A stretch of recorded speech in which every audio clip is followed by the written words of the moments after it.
Hello and welcome to Frontrunner Motorsport. Now it may seem a bit weird to be looking at last weekend's motorsport action when this weekend's action is just about to begin. A bit like buying a leather croissant as your train leaves the station. It's just a bit late for the niceties. But after my holiday in the lovely Lake District, it's taken this long to catch up on everything.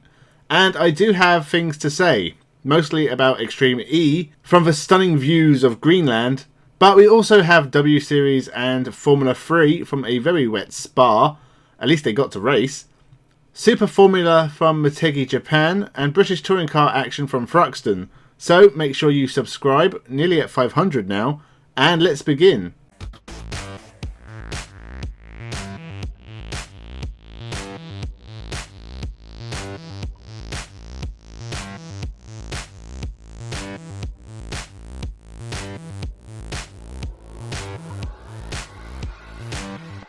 Welcome to Frontrunner Motorsport.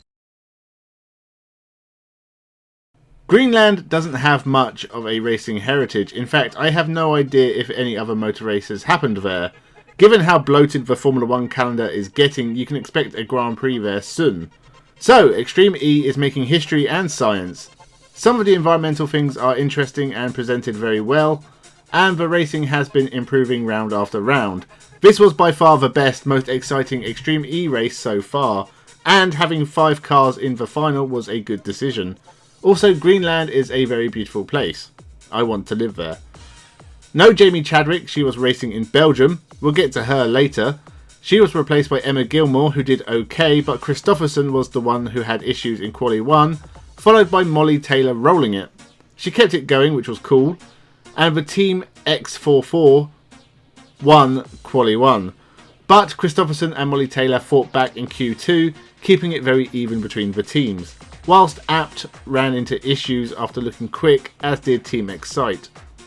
Semi-final 1 was the most exciting Extreme E race so far, with Stefan Sarazan starring as he made some crazy jumps and took an interesting route over the rocks that almost got him the lead before his suspension collapsed. Loeb took over 30 seconds down and managed to get the lead and win his semi-final. Semi-final 2 was a mixed bag. The racing was good, but Apt ran into problems and didn't stand a chance. Christopherson hit a flag and got a penalty, but Andretti looked quick and took the win anyway. The crazy race was a bit of a bust. First, the Chip Ganassi car broke down, leaving the other 2 teams to fight it out. The JBXE team had a 30-second penalty, but Ollie Bennett broke down as well and left Kevin Hansen to take the win and get through to the final. The final was more crazy than the crazy race. Sebastian Loeb had a 20-second lead at the driver swap, but he also had a puncture, so they dropped to the back. Christopherson made a huge jump whilst fighting for the lead and broke his car, so the 2 teams leading the championship were 4th and 5th.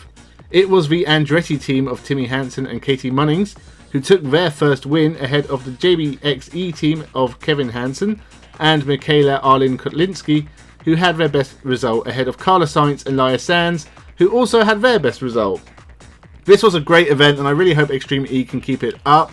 Next round is in Italy, with a final round planned, well, somewhere. We don't know yet. This series has had to do something completely new, whilst also working around COVID, and they are doing a really good job. W Series at a wet Spa did not get off to a good start, with a massive crash in qualifying taking out 6 cars and leaving Beitz Kavissa and Isla Agron in the hospital and missing from action on race day. The 16 cars set off behind the safety car and we got about 15 minutes of racing action. Emma Kimmelainen was the big mover, getting past Caitlin Wood and then Alice Powell, before chasing down race leader Jamie Chadwick and passing her as well, before leaving her completely in the dust. Or mud. Marta Garcia also got past Alice Powell, really hurting her championship, and honestly not a lot else happened. Emma Kimmelainen took her second W Series win from Chadwick and Marta Garcia. With just a few rounds left, Chadwick is still going to be very hard to beat. Formula 3 was also from Spa and also very wet. There wasn't too much that happened in the first race. Villa Gomez was the first car to spin, but the action was the fight for 4th, with Caio Collet making some amazing overtakes before a brave move out of Eau Rouge got him a 5-second penalty. Vesti got 4th in the end and closed up to Hager, who only managed 14th. Lorenzo Colombo righted the wrongs of the last round and took his first win of the year. Well, first win that actually stuck. Race 2 again was nothing special, but we were promised a rain shower mid-race, which always makes things fun. Jonathan Hogarth, who was having his best weekend yet, spun whilst fighting Arthur Leclerc, and Dennis Hager followed his teammate into the points. Matteo Nannini was the next spinner and brought out a virtual safety car, which turned into a full safety car as the rain started to come down. As the safety car went in, instantly 2 cars crashed. Cordeal and Williams got mixed up at Raidillon. This brought out the safety car again to end the race, with Jack Doohan winning from David Schumacher and Logan Sargent. Race 3 was still very wet and started behind the safety car. Not too much happened. Dennis Hager only gained a few places, and Jack Doohan won from Victor Martins. This was a frustrating weekend for Hager, and it will have all got so much closer, but Jack Doohan is still 25 points off, with Vesti and Martins nearly 50 points away. Penultimate round at Zandvoort is next. Super Formula from Motegi, and with just 2 rounds after this, someone needed to do something to close the gap to Tomoki Najiri. Well, Fakazumi was the closest challenger, but he got involved with a crash at the start and his race and championship hopes were over. He probably said something close to Fakazumi after this race. Tomoki Najiri took his 3rd win. No one has taken 3 wins in a single season since Naoki Yamamoto in 2018, and no one has got 4 or more since Andre Lotterer back in 2011 when it was Formula Nippon. Najiri is already pretty much champion. Finally, British Touring Cars, and this was kind of a lacklustre weekend from the series. Not a lot to say about the first race. Josh Cook took his 3rd Thruxton win of the year, and in fact 7 of his 11 BTCC wins have come at Thruxton. Team Dynamics had a terrible weekend, and Daniel Rowbottom and Gordon Shedden both retired at the same time in race 2, which was won by a charging Ash Sutton who looks unstoppable right now. There was a good battle between Tom Ingram and Rory Butcher, that led to Ingram getting a puncture and dropping to 12th. The final race was more touring carsy. A big crash at the start when Gordon Shedden took out Jade Edwards at the same corner Edwards got taken out at the first time we were at Thruxton. See, we really don't need Andy Neate. That saw the first safety car of the weekend.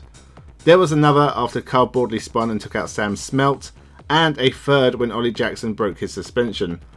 Tom Ingram was climbing through the field trying to make up as many places as possible with Ash Sutton down in 10th, but it was the BMW of Adam Morgan who won his 2nd race of the year from Colin Turkington. Ash Sutton has a 30-point lead, and Josh Cook and Jake Hill have jumped ahead of Colin Turkington in the standings. So that was the action from last weekend. As we go into this weekend, we have a load more stuff to cover, such as the Formula 1, Formula 3 and W Series from Zandvoort, DTM from Austria, TCR Europe from the Nürburgring, and NASCAR and Rallycross as well. It's going to be another exciting weekend, so stick around and subscribe. We're nearly at 500 subscribers now. Some special videos will come out when we get there, so definitely subscribe now. Leave a like, share and a comment. Thank you for watching, and have a good one.